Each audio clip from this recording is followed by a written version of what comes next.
നമ്മളിവിടെ മതവും രാഷ്ട്രീയവും ഒക്കെ പറഞ്ഞ് മനുഷ്യൻ തമ്മിൽ പരസ്പരം കലഹിച്ച് നിൽക്കുന്നൊരവസ്ഥയാണ്.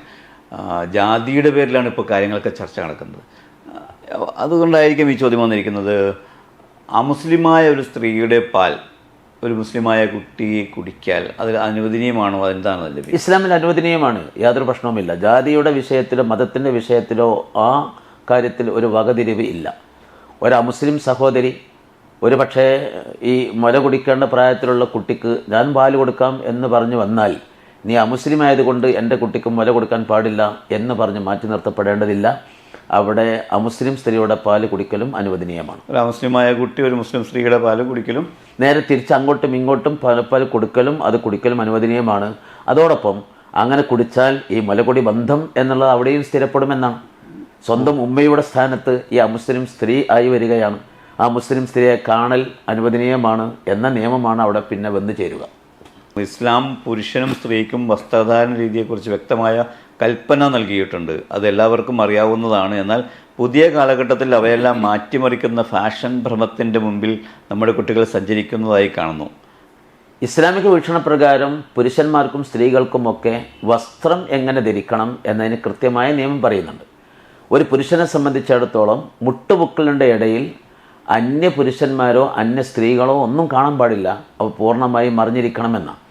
അതോടൊപ്പം അന്യ സ്ത്രീകളുടെ മുന്നിൽ അവരുടെ ശരീരത്തിൻ്റെ എത്രത്തോളം മറക്കാൻ കഴിയുമോ അത്രത്തോളം ഭാഗങ്ങളും മറിഞ്ഞിരിക്കുകയാണ് വേണ്ടത് എന്ന്.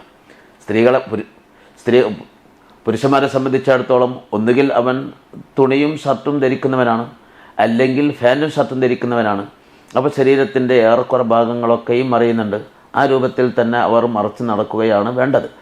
സ്ത്രീകളെ സംബന്ധിച്ചിടത്തോളം അവർക്ക് 4 അവസ്ഥയാണ് ഔറത്തായി അഥവാ വസ്ത്രധാരണ രൂപമായി പറയപ്പെടുന്നത്. ഒന്നാമതായി, തൻ്റെ ഭർത്താവിൻ്റെ മുന്നിൽ, ഭാര്യയും ഭർത്താവും അവർക്കിടയിൽ ഒരു വസ്ത്രധാരണം എന്നുള്ള ഒന്നില്ല, ഏത് ഭാഗവും കാണൽ അനുവദനീയമാണ് എന്ന അവസ്ഥയാണ് ഇസ്ലാമിലുള്ളത്. രണ്ടാമതായി, തൻ്റെ വിവാഹബന്ധം ഹറാമുള്ള പുരുഷന്മാർ, അതേപോലെ തൻ്റെ സമുദായത്തിലെ അതേ സമുദായത്തിലുള്ള സ്ത്രീകൾ. രണ്ടാമതായി, വിവാഹബന്ധം ഹറാമുള്ള പുരുഷന്മാർ, അതേപോലെ മറ്റ് സ്ത്രീകൾ, അവരുടെ മുന്നിൽ ഈ സ്ത്രീയുടെ ഔറത്ത് അത് മുട്ടുപൊക്കളുടെ ഇടയിലുള്ള സ്ഥലമാണ് എന്ന്. സ്ത്രീയുടെ ഔറത്തിനെ പറ്റിയാണ് ഞാൻ സൂചിപ്പിക്കുന്നത്. അഥവാ തൻ്റെ പുക്കൾ മുതൽ മുട്ടടക്കമുള്ള സ്ഥലം, ആ സ്ഥലത്തുള്ള ഫർനസ്കാരത്തിൽ സമീഅല്ലാഹു ലിമൻ ഹമിദ കഴിഞ്ഞിട്ട് റബ്ബനാ ലക്കൽ ഹംദ് തുടങ്ങിയുള്ള പ്രാർത്ഥനകളുണ്ട്. അതൊന്നുമില്ലാതെ തന്നെ സമീഅല്ലാഹു ലിമൻ ഹമിദ എന്ന് കഴിഞ്ഞ് നേരെ റുക്കൂയിലേക്ക് പോകാൻ, നേരെ സുജൂദിലേക്ക് പോകാൻ കഴിയുമോ? എങ്ങനെയാണ് അതിൻ്റെ? അനുവദനീയമാണ്. സമീഅല്ലാഹു ലിമൻ ഹമിദ എന്ന് ചൊല്ലലും അതിൻ്റെ ശേഷം റബ്ബനാ ലക്കൽ ഹംദു മിൽ അസ്സമാവാതി വ മിൽ അൽ അർളി വ മിൽ മാ ശിഅത മിൻ ഷൈഇൻ ബഅദു എന്ന ഹദീസിൽ വന്നൊരു ദിക്റാണ്. ആ ദിക്ർ ചൊല്ലലും ഒക്കെ സുന്നത്തേ ഉള്ളൂ. അവിടെ റുക്കൂ, സുജൂദ്, ഈ പറഞ്ഞ ഇഅ്തിദാല്, 2 സുജൂദിൻ്റെ ഇടയിലുള്ള ഇരുത്തം, ഈ പറയപ്പെട്ട കർമ്മങ്ങൾ മാത്രമാണ് നിർബന്ധമുള്ളത്. അഥവാ ഇഅ്തിദാല് അത് 14 ഫർളുകളിൽപ്പെട്ട ഒരു ഫർളാണ്. റുക്കൂ, 2 സുജൂദ്, ആ 2 സുജൂദിൻ്റെ ഇടയിലുള്ള ഇരുത്തം, ഇതൊക്കെയും ഫർളുകളാണ്. നിസ്കാരത്തിന് ആകെ 14 ഫർളുകളാണുള്ളത്. അതിൽപ്പെട്ട ഫർളുകളാണ് ഇത്. അവിടേക്ക് ആ പ്രവൃത്തിയാണ് നിർബന്ധം, അതിലുള്ള ചൊല്ലൽ അല്ല.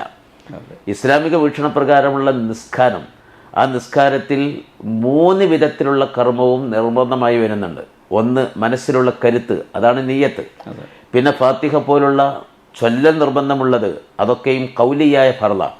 പിന്നെയുള്ളതൊക്കെ പലതും ഫീലിയായ ഫർള്, ചെയ്യൽ നിർബന്ധമുള്ളതാണ്. അങ്ങനെ 3 വിധത്തിലുള്ളതുമാണ് നിസ്കാരത്തിലുള്ളത്. അപ്പോൾ റുക്കൂ ആണെങ്കിലും ഇഅ്തിദാലാണെങ്കിലും സുജൂദാണെങ്കിലും അതിൻ്റെ ഇടയിലുള്ള ഇരുത്തമാണെങ്കിലും ആ കർമ്മങ്ങൾ മാത്രമേ നിർബന്ധമുള്ളൂ. അങ്ങോട്ട് വരുന്ന സമയത്തുള്ള ദിക്റുകൾ, സമീഅല്ലാഹു ലിമൻ ഹമിദ, അതേപോലെ അല്ലാഹു അക്ബർ പോലുള്ള ആ ചൊല്ലലും അതിൽ ചൊല്ലേണ്ടുന്ന ആ ദിക്റുകളും അതൊക്കെയും സുന്നത്തേ ഉള്ളൂ. ചൊല്ലൽ ഏറ്റവും പ്രതിഫലമുള്ളതാണ്. ഒഴിവാക്കേണ്ടതല്ല സുന്നത്ത്. നമ്മൾ പലപ്പോഴും പറഞ്ഞതാണ് സുന്നത്തല്ലേ ഉള്ളൂ എന്ന് പറഞ്ഞ് അത് ഒഴിവാക്കാനുള്ളതല്ല, അത് ചെയ്യാനുള്ളതാണ്. പക്ഷെ നിർബന്ധമായി ചെയ്യേണ്ടതല്ല, അത് സുന്നത്തായി ചെയ്യേണ്ടതാണ് എന്ന.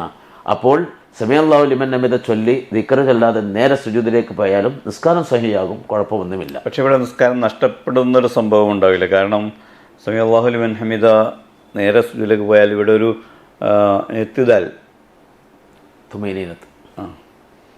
പക്ഷേ ഇവിടെ ഈ സമീഅല്ലാഹു ലിമൻ ഹമിദ കഴിഞ്ഞ് നേരെ റുക്കൂ സുജൂദിലേക്ക് പോയാൽ ഇവിടെ ഒരു ഫർള് നഷ്ടപ്പെടില്ലേ? കാരണം ഒരു അടങ്ങി താമസിക്കുക എന്നൊരു സംഭവം ഉണ്ടല്ലോ. അതെ, തുമഇനീനത്ത് അടങ്ങി താമസിക്കുക, അതവിടെ നിർവഹിക്കപ്പെടണം. അഥവാ തൻ്റെ ശരീര അവയവങ്ങൾ പൂർണ്ണമായി ഒന്ന് ശാന്തമായി നിൽക്കാനുള്ള ഒരു സമയം, അതിനാണ് അടങ്ങി താമസിക്കൽ എന്ന് പറയുന്നത്. റുക്കുവിലാണെങ്കിലും സുജൂദിലാണെങ്കിലും എഴുത്തിദാലാണെങ്കിലും ഒക്കെ ആ തുമഇനീനത്ത് നിർബന്ധമാണ്. പോയി ഒപ്പത്തിന് വന്നു, അവിടെ ഒരു അടങ്ങി താമസിക്കൽ ഉണ്ടായതേ ഇല്ല, എന്നാൽ ആ ഫർളായി അതിന് പരിഗണിക്കപ്പെടുകയില്ല. പ്രവാചക ഹദീസ് പറയുന്നത് പോലെ കോഴി കുത്തുന്നത് പോലെ എന്നുള്ള രൂപം ഉണ്ടാകാൻ പാടില്ല. അതിനാൽ ഒരു തുമഇനീനത്ത് അവിടെ ഒക്കെ നാം പരിഗണിക്കുകയും ശ്രദ്ധിക്കുകയും ചെയ്യേണ്ടതാണ്. ഈ